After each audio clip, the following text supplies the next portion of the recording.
कितने शक्तिशाली हैं हनुमान जी, चलिए जानते हैं। सग्रीव सुग्रीव बाली दोनों ब्रह्मा के औरस वरदान द्वारा प्राप्त पुत्र हैं और ब्रह्मा जी की कृपा वाली पर सदैव बनी रहती है। जब बाली को ब्रह्मा जी से यह वरदान प्राप्त हुआ कि जो भी उससे युद्ध करने उसके सामने आएगा उसकी आधी ताकत वाली बाली के शरीर में चली जाएगी और इससे बाली हर युद्ध में विजय रहेगा। बाली को अपने बल पर बड़ा घमंड था। उसका घमंड तब और भी बढ़ गया जब उसने करीब करीब तीनों लोकों पर विजय प्राप्त पाए और हुए और रावण से युद्ध किया और रावण को अपनी पूंछ से बांधकर 6 महीने तक पूरी दुनिया घूमी। रावण जैसे योद्धा को इस प्रकार हराकर बाली के घमंड की कोई सीमा न रही। अब वो अपने आप को संसार का सबसे बड़ा योद्धा समझने लगा था और यही उसकी सबसे बड़ी भूल हुई। अपनी ताकत के मद पर में चूर होकर एक दिन एक जंगल में पेड़ पौधों को तिनके के समान उखाड़ फेंक रहा था। हरे भरे वृक्षों को तहस नहस कर दे रहा था। अमृत समान जल के सरोवरों को मिट्टी में से मिलाकर कीचड़ कर दे रहा था। एक तरफ से अपने ताकत के नशे में बाली पूरे जंगल को उजाड़ कर रख देना चाहता था और बार बार अपने से युद्ध करने की चेतावनी दे रहा था। है कोई जो बाली से युद्ध करने की हिम्मत रखता हो? है कोई जो अपने माँ का दूध पिया हो जो बाली से युद्ध करके बाली को हरा दे? इस तरह की गर्जना करते हुए बाली उस जंगल को तहस नहस कर रहा था। संयोग वश उसी जंगल के बीच में हनुमान जी राम राम का नाम जप करते हुए तपस्या में बैठे थे।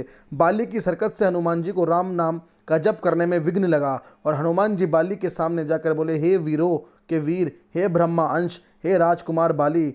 तब बाली किष्किंधा के युवराज थे। क्यों इस शांत जंगल को अपने बल की बलि दे रहे हो? हरे भरे पेड़ों को उखाड़ फेंक रहे हो, फलों से लदे वृक्षों को मसल दे रहे हो, अमृत समान सरोवरों को दूषित मलिन मिट्टी से मिलाकर उन्हें नष्ट कर रहे हो। इससे तुम्हें क्या मिलेगा? तुम्हारे औरस पिता ब्रह्म के वरदान स्वरूप कोई तुम्हें युद्ध में नहीं हरा सकता, क्योंकि जो कोई तुमसे युद्ध करने आएगा उसकी आदि शक्ति तुम में समाहित हो जाएगी। इसलिए हे कपि राजकुमार, अपने बल के घमंड को शांत कर और राम नाम का जाप कर। इससे तेरे मन में अपने बल का भान नहीं होगा और राम नाम का जाप करने से ये लोक और परलोक दोनों ही सुधर जाएंगे।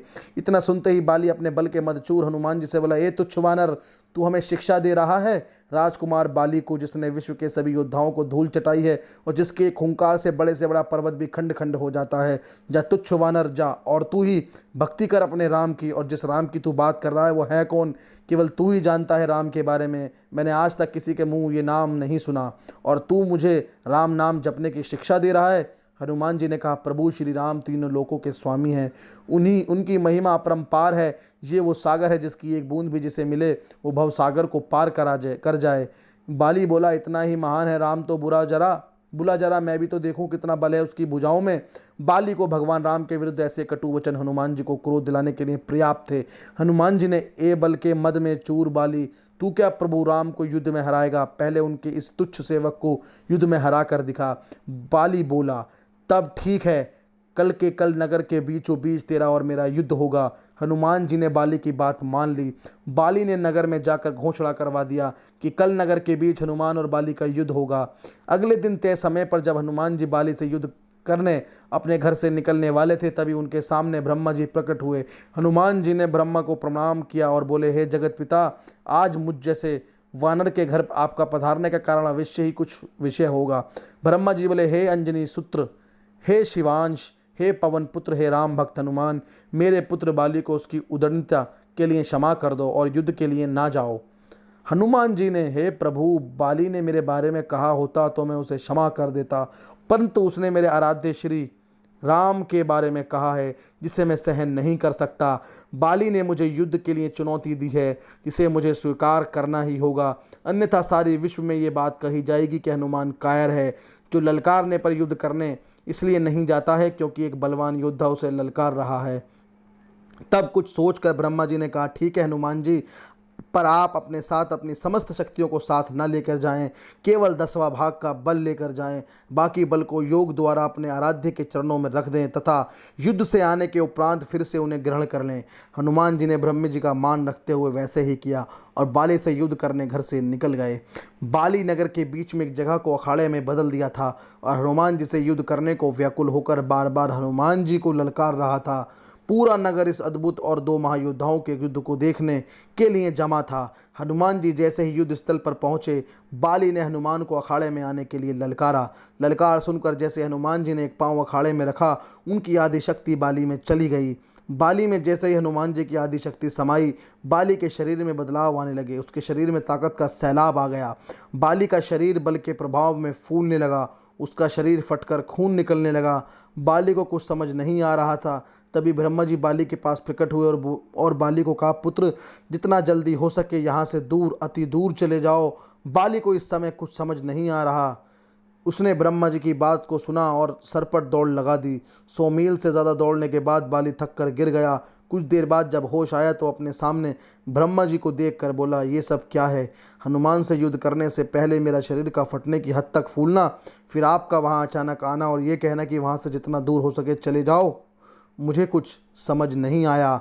ब्रह्मा जी बोले, पुत्र, जब तुम्हारे सामने हनुमान जी आए तो उनका आधा बल तुम में समा गया। तब तुम्हें कैसा लगा? बाली बोला, मुझे ऐसा लगा जैसे मेरे शरीर में शक्ति की सागर लहरें ले रहा है। ऐसे लगा जैसे इस समस्त संसार में मेरे तेज का सामना कोई नहीं कर सकता, पर साथ ही साथ ऐसा लग रहा था जैसे मेरा शरीर अभी फट पड़ेगा। ब्रह्मा जी बोले, हे बाली, मैंने हनुमान जी को उनके बल का केवल 10वां भाग ही लेकर तुमसे युद्ध करने को कहा, पर तुम तो उनके 10वें भाग के आधे बल को भी नहीं संभाल सके। सोचो, यदि हनुमान जी अपने समस्त बल के साथ तुमसे युद्ध करने आते तो उनके आधे बल से तुम उसी समय फट जाते जब वे तुमसे युद्ध करने को घर से निकलते। इतना सुनकर बाली पसीना पसीना हो गया और कुछ देर सोचकर बोला, प्रभु, यदि हनुमान जी के पास इतनी शक्तियां हैं तो वो इसका उपयोग कहाँ करेंगे? ब्रह्मा जी ने कहा, हनुमान जी कभी भी अपने पूरे बल का प्रयोग नहीं कर पाएंगे, क्योंकि ये पूरी सृष्टि भी उनके बल के 10वें भाग को नहीं सह सकती। ये सुनकर बाली ने वहीं से हनुमान जी को दंडवत प्रणाम किया और बोला, जो हनुमान जी जिनके पास अथाह बल होते हुए भी शांत और राजभजन गाते रहते हैं, और एक मैं हूँ जो उनके एक बाल के बराबरी भी नहीं हूँ और उनको ललकारा रहा हूँ, मुझे क्षमा करें। आत्मलनी से भरकर बाली ने राम भगवान का तप किया और अपने मोक्ष का मार्ग उन्हीं से प्राप्त किया। दोस्तों, मुझे उम्मीद है कि आपको ये जानकारी बहुत उपयोगी लगी होगी। और ऐसे कितने लोग हैं जिन्होंने ये पहली बार सुना है, तो प्लीज़ कमेंट ज़रूर करिएगा। और बाकी अगर आप हमारे चैनल पर नए हैं तो ऐसी बहुत सारी जानकारियों के लिए हमारे चैनल को सब्सक्राइब कीजिए, ताकि आपको सबसे पहले ये जानकारी प्राप्त हो सकें। हमें सपोर्ट करते रहिए। बाकी हमारे चैनल पर बने रहने के लिए, वीडियो को पूरा देखने के लिए आपका बहुत बहुत धन्यवाद। Thanks for watching our video.